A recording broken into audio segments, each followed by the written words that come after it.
10 नवंबर 2025। दिल्ली की हवा उस शाम सिर्फ धुएं से ही नहीं घिरी थी। कहीं गहरे, खामोश और खतरनाक मकसद की बू भी थी। त्योहारों की रौनक के बीच एक साजिश छुपी हुई थी और उसकी डोर कहीं दूर दक्षिण कश्मीर के एक छोटे से गांव में जा जुड़ी थी। 19 अक्टूबर 2025, नौगाम बुनपुरा इन जम्मू एंड कश्मीर। इस गांव में दीवारों पर अचानक जैश ए मोहम्मद यानी पाकिस्तान के समर्थित टेररिस्ट ऑर्गेनाइजेशन जैश ए मोहम्मद के पोस्टर दिखने चालू हो गए। ऐसा नहीं था कि ऐसा पहली बार हो रहा था। ऐसे पोस्टर जैश ए मोहम्मद और पाकिस्तान समर्थित आतंकवादी संगठन के समर्थन में लगाए गए पोस्टर्स अक्सर लगते थे, लेकिन उसे नजरअंदाज कर दिया जाता था। लेकिन इस बार कुछ अलग हुआ। इस बार पोस्टर्स का जो प्लेसमेंट था वो काफी नॉन स्टैंडर्ड था, यानी जो आम तरीका था उससे काफी अलग था और काफी खुले रूप से बड़े बड़े पोस्टर्स जगह जगह लगाए गए। और इन पोस्टर्स पे नजर गई एसएसपी जीवी संदीप चक्रवर्ती की, जिन्होंने इन छोटे से सुराग को भी नजरअंदाज करने की गलती नहीं करी। एसएसपी का मानना था कि छोटी सी चीज भी बड़े सूत्र खोल सकती है, और यही छोटे से फैसले ने आगे चलकर एक बहुत बड़े जाल का खुलासा किया और एक बहुत ही बड़े आतंकवादी घटना को अंजाम होने से रोका। जम्मू कश्मीर पुलिस ने तुरंत ही सीसीटीवी से 3 व्यक्तियों की पहचान कराई। इन 3 के नाम थे आरिफ निसार डार, मकसूद अहमद डार और यासिर उल अशरफ। इन तीनों को गिरफ्तार किया गया और पूछताछ का सिलसिला शुरू हुआ। पूछताछ यहां से शुरू हुई कि इतने बड़े बड़े पोस्टर्स क्यों लगाए जैश ए मोहम्मद के सपोर्ट में। लेकिन पूछताछ धीरे धीरे एक लंबा और जटिल नेटवर्क उभार कर सामने लाती गई। ये सिर्फ कुछ पागल नहीं थे जो पोस्टर्स लगाने वाले थे, ये एक बड़े संगठन से जुड़े हुए थे। इन दिनों के कॉल लॉग्स और मैसेजेस ने जम्मू कश्मीर पुलिस को अगले स्तर तक पहुंचाया, और वो नेक्स्ट लेवल था मौलवी इरफान अहमद। कहानी अब कश्मीर के एक और हिस्से में जा मुड़ी। इस जगह का नाम है शोपियां।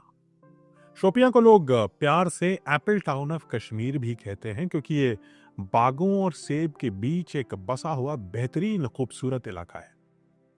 उस वक्त एक नई और भयानक सच्चाई को अपने भीतर छुपाए बैठा था ये शोपियां।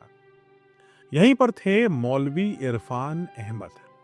कागज पर तो ये एक स्थानीय मदरसे में उपदेश देते थे, लेकिन इनकी वास्तविकता काफी गहरी और काफी विकराल थी। मौलवी इरफान अहमद से जम्मू कश्मीर पुलिस ने पूछताछ तो करी, लेकिन मौलवी इरफान ने कुछ भी नहीं बताया ऐसा जो पुलिस को कोई सुराग दे पाए। लेकिन जम्मू कश्मीर पुलिस ने हार नहीं मानी। मौलवी इरफान के मूवमेंट्स को ट्रैक करते हुए जम्मू कश्मीर पुलिस ने शोपियान में जगह जगह छापा मारना चालू किया, और इसी छापेमारी के दौरान उन्हें सिर्फ एक छोटी सी चीज मिली, जो था एक टूटा हुआ मोबाइल फोन। इसकी स्क्रीन टूट चुकी थी। शायद किसी ने जल्दबाजी में इसे तोड़ा था ताकि सबूत मिटाया जा सके।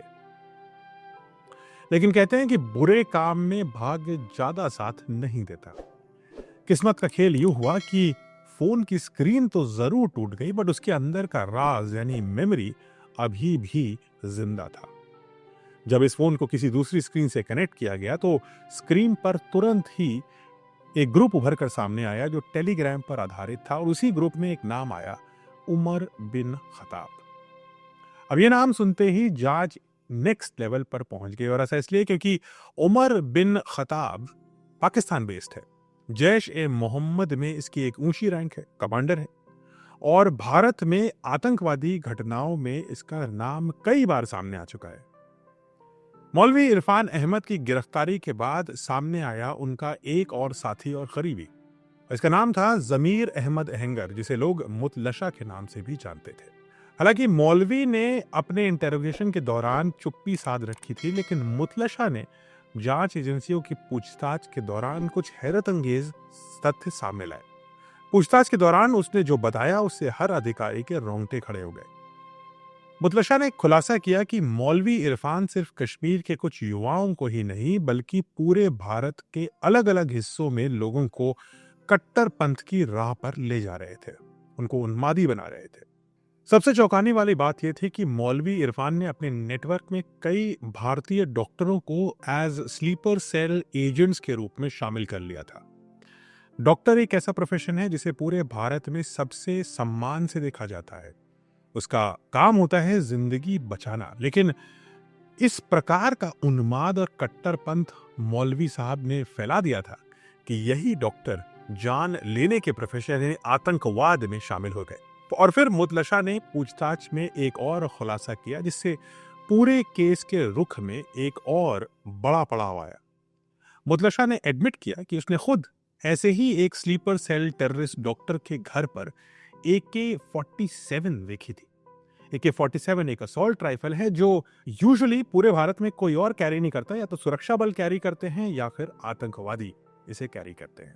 यही वो पल था जब जांच एक नए और भयानक मोड़ की तरफ पहुंचने लगी। अब ये साफ हो चुका था कि ये कोई सीमित स्थानीय साजिश नहीं है, ये कोई पोस्टर लगाने का कंपटीशन नहीं है, बल्कि एक बहुत बड़े आतंकवादी षड्यंत्र का हिस्सा थे जिसके तार सीधे पाकिस्तान और जैश ए मोहम्मद से जुड़ रहे थे। पुलिस को अब यह महसूस होने लगा कि यह दौड़ किसी अपराधी को पकड़ने की है ही नहीं, बल्कि एक विशाल आतंकवादी प्लॉट को रोकने की थी। एक तरह का टिकिंग टाइम बॉम्ब अब चालू हो चुका था। इस समय हमें यह नहीं पता था कि कितने आतंकवादी हैं, कहां हैं और उनका टारगेट क्या है, लेकिन यह पता था कि यह एक खतरनाक प्लॉट है जो व्हाइट कॉलर टेररिज्म की शक्ल ले चुका है, और जिसमें यह कहना मुश्किल था कि क्या कोई डॉक्टर, इंजीनियर या कोई पढ़ा लिखा व्यक्ति भी इस पूरे प्रोसेस में शामिल है। इरफान और मुतलशा से पूछताछ के दौरान जांच की दशा में एक और नाम सामने आया, और वो था एक डॉक्टर। इस डॉक्टर का नाम था डॉक्टर मुजम्मिल शकील। डॉक्टर मुजम्मिल शकील पुलवामा का निवासी है जो पहले श्रीनगर के एक मेडिकल कॉलेज में असिस्टेंट प्रोफेसर था, यानी कि एक अच्छे पद पर कार्यरत था एक मेडिकल कॉलेज में। लेकिन कुछ महीनों पहले ही वो गायब हो गया पूरे सीट से, और वो कहाँ गया ये बात एग्जैक्टली किसी नहीं पता थी। शुरुआती जांच में कोई सुराग नहीं मिला। फिर एक दस्तावेज सामने आया, एक विश्वविद्यालय का नियुक्ति पत्र यानी कि अपॉइंटमेंट लेटर। इस अपॉइंटमेंट लेटर ने पूरा खेल पलट दिया। इस अपॉइंटमेंट लेटर से यह जाहिर हुआ कि डॉक्टर मुजम्मिल इस समय अल फलाह यूनिवर्सिटी फरीदाबाद में पढ़ा रहे हैं। यानी जो कहानी अब तक कश्मीर के पहाड़ियों और घाटियों तक सीमित थी, वो अचानक देश की राजधानी दिल्ली के दरवाजे की चौखट तक पहुंच चुकी थी। ये टाइम रेस अब काफी हीटेड होने लगी थी। अल फलाह यूनिवर्सिटी फरीदाबाद एक शांत सी यूनिवर्सिटी है जो दिल्ली के बस कुछ किलोमीटर दूर है, और किसी को अंदाजा भी नहीं हो सकता कि उस यूनिवर्सिटी के परिसर में आतंक की एक विकराल और विकृत प्रयोगशाला पनप रही है। दिल्ली के आउटर एरिया में स्थित ये एरिया है जहां भीड़ कम होती है, इसलिए पहचान छिपाना आसान है, कोई सामान छुपाना भी आसान है, और शायद इसीलिए इसे चुना गया आतंकवादियों ने अपने अगले अड्डे के रूप में।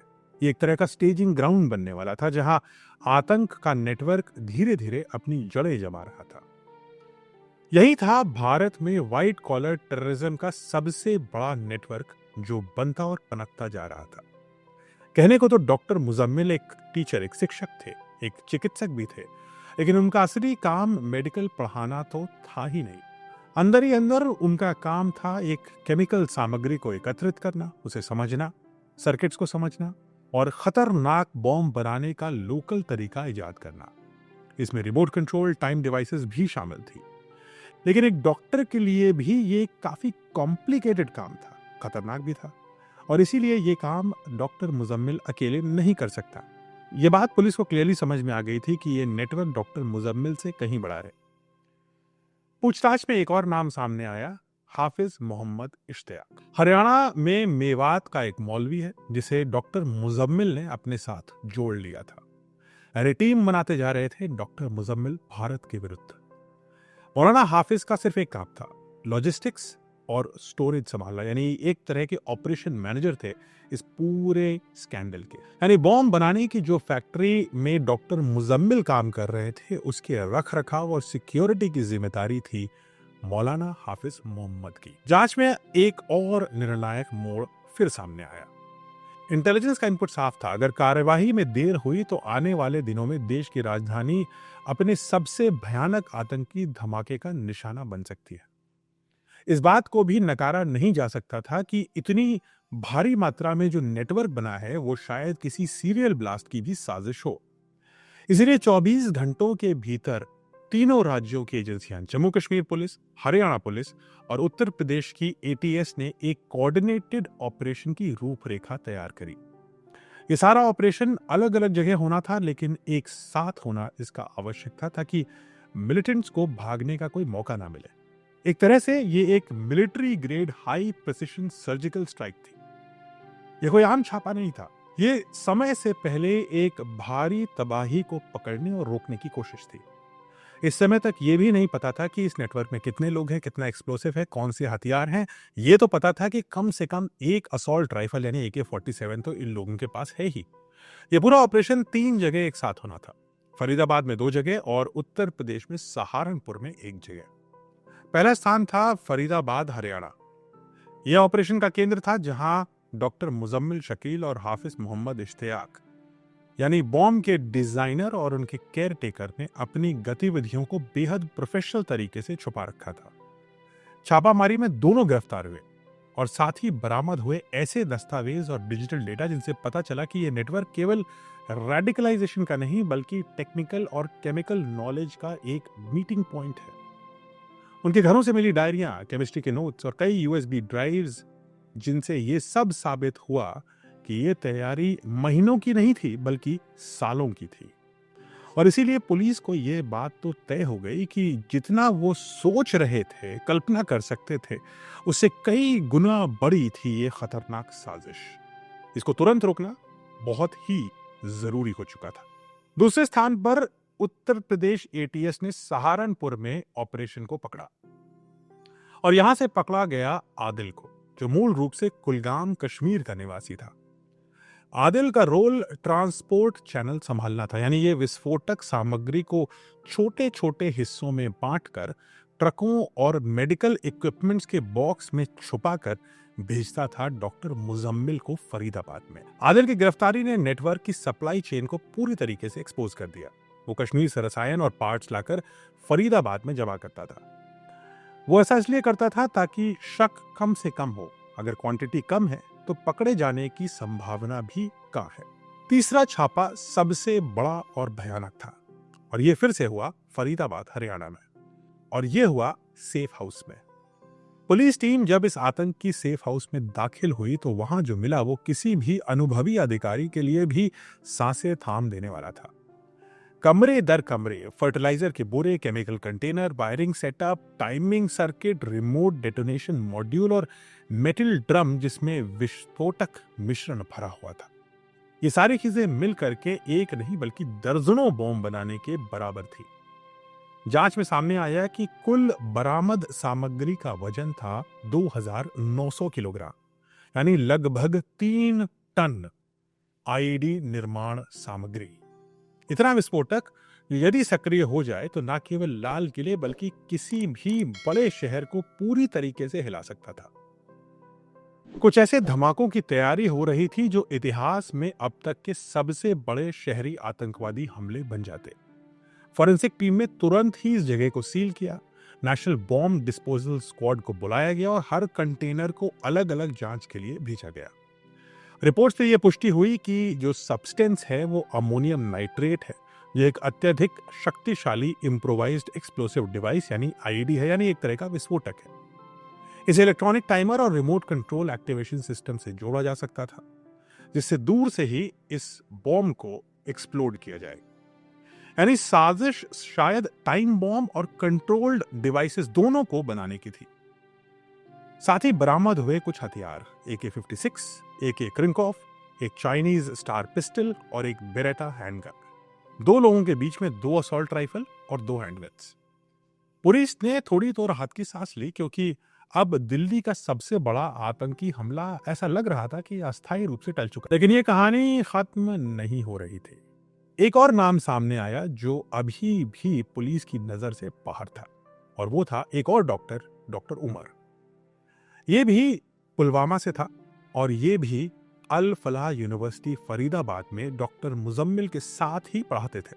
यानी ये दोनों डॉक्टर साथ मिलकर के आतंकवादी बन चुके थे। ये भी नहीं पता था कि डॉक्टर उमर जिंदा है या नहीं है, या क्रॉस बॉर्डर से पाकिस्तान भाग गया है या कहीं और चला गया है। पुलिस के पास एक तरह से इसकी जीरो लीड्स थी, लेकिन पुलिस ने हार नहीं मानी।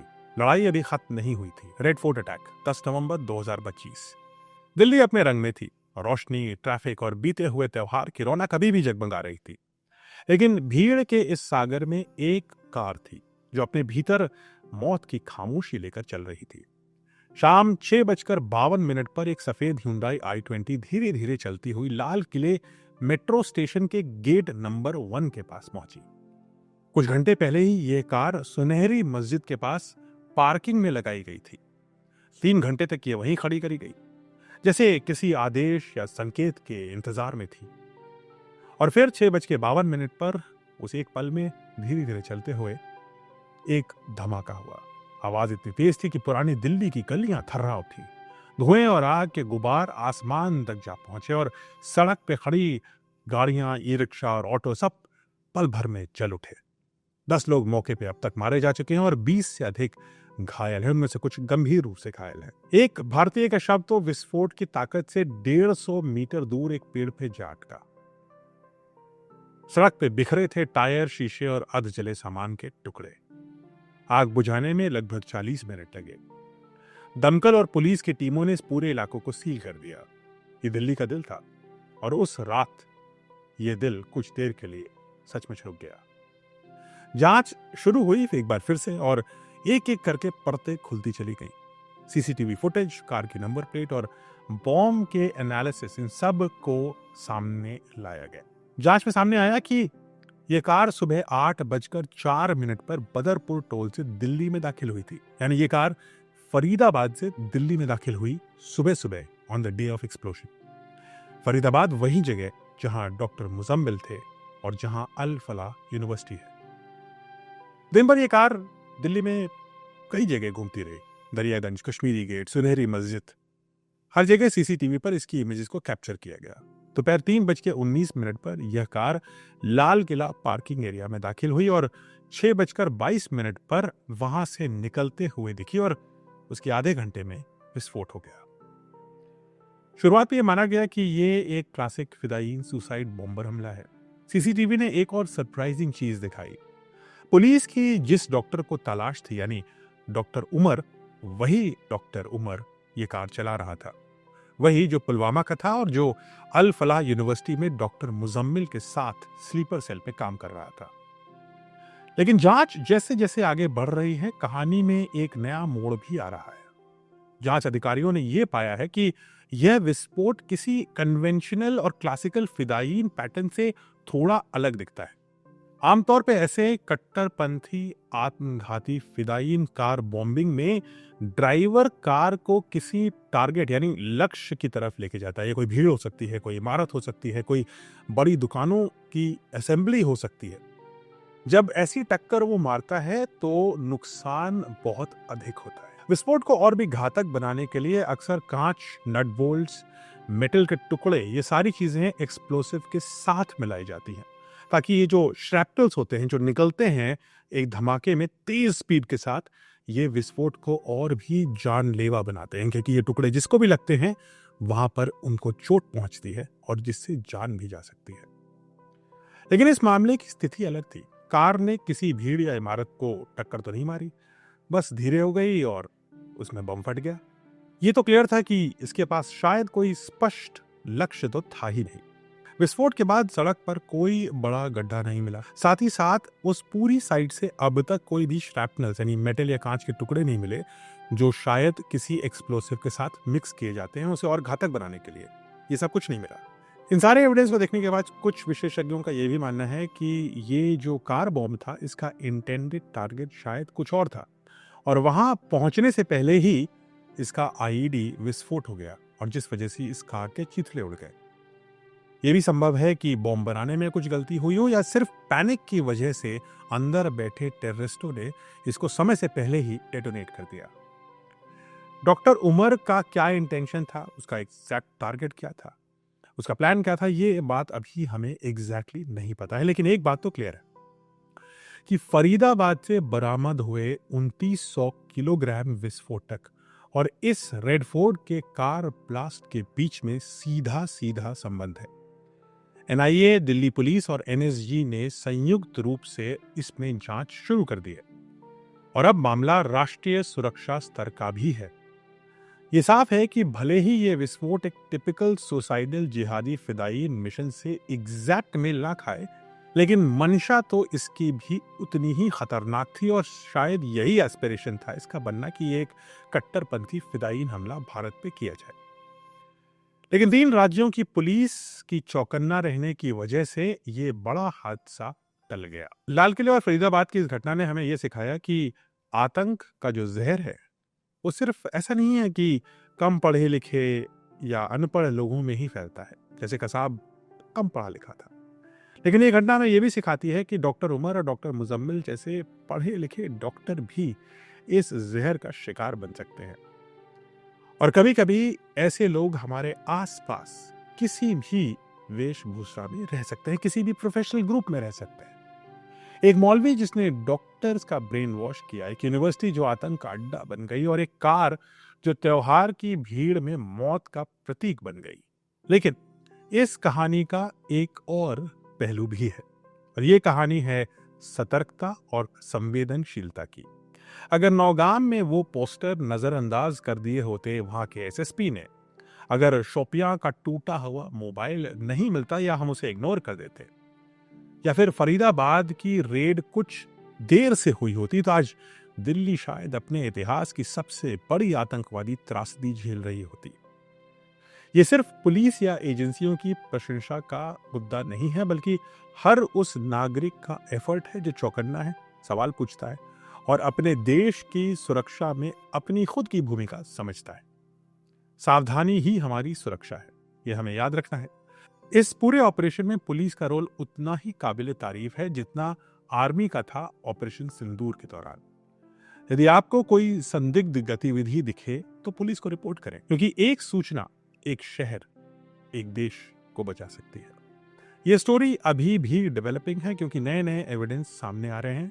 जो भी एविडेंस होंगे वो या तो अगली वीडियो में अपलोड किए जाएंगे या यहीं पर हम कमेंट में शेयर करते रहेंगे। जुड़े रहिएगा। जय